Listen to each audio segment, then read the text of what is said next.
మనందరికీ తెలుసు కదా, సీఎం రేవంత్ రెడ్డి అయితే దావోస్ పర్యటన వెళ్ళడం జరిగింది. ఈ దావోస్ పర్యటన యొక్క ముఖ్య ఉద్దేశం ఏంటంటే, అక్కడికి వివిధ దేశాలకు సంబంధించిన ప్రముఖ కంపెనీల సీఈఓలు అయితే దావోస్కి రావడం జరుగుతుంది.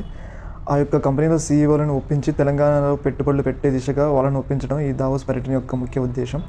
ఈ సందర్భంలో దావోస్ పర్యటనకి సీఎం రేవంత్ రెడ్డి వచ్చి తెలంగాణలో ఉన్న అవకాశాలు చెప్పడం అయితే జరిగింది.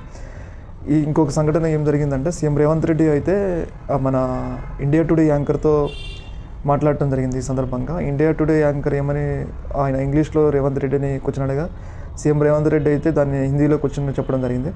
ఈ సందర్భంగా దీనిని గమనించిన బీఆర్ఎస్ శ్రేణులు అయితే రేవంత్ రెడ్డికి ఇంగ్లీష్ రాదని, తెలంగాణ పరువు తీస్తుందని, అదే కేటీఆర్ అయితే ఇలా ఉండేదా అని తెలంగాణ యొక్క పరువుని విదేశాల్లో తీస్తుందని అయితే బీఆర్ఎస్ శ్రేణులు తిప్పికొట్టడం జరిగింది. అలాగే దీనిని కాంగ్రెస్ శ్రేణులు కూడా ఈ విషయంపై స్పందిస్తూ, రేవంత్ రెడ్డికి ఇంగ్లీష్ రాకపోవచ్చు, కమ్యూనికేషన్ స్కిల్స్లో వీక్ ఉండొచ్చు, కానీ పెట్టుబడులు తేవడంలో మాత్రం చాలా విజయం సాధించడని, దాదాపు 37,000 కోట్ల పెట్టుబడి సాధించడంలో రేవంత్ రెడ్డి విఫలమైందని అయితే అటు కాంగ్రెస్ అయితే ఆ యొక్క బీఆర్ఎస్ విమర్శలను తిప్పికొడుతుంది.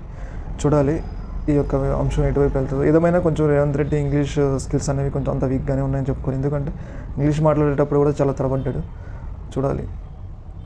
ఏదైనా మీ అభిప్రాయాన్ని కామెంట్లో తెలియజేయండి.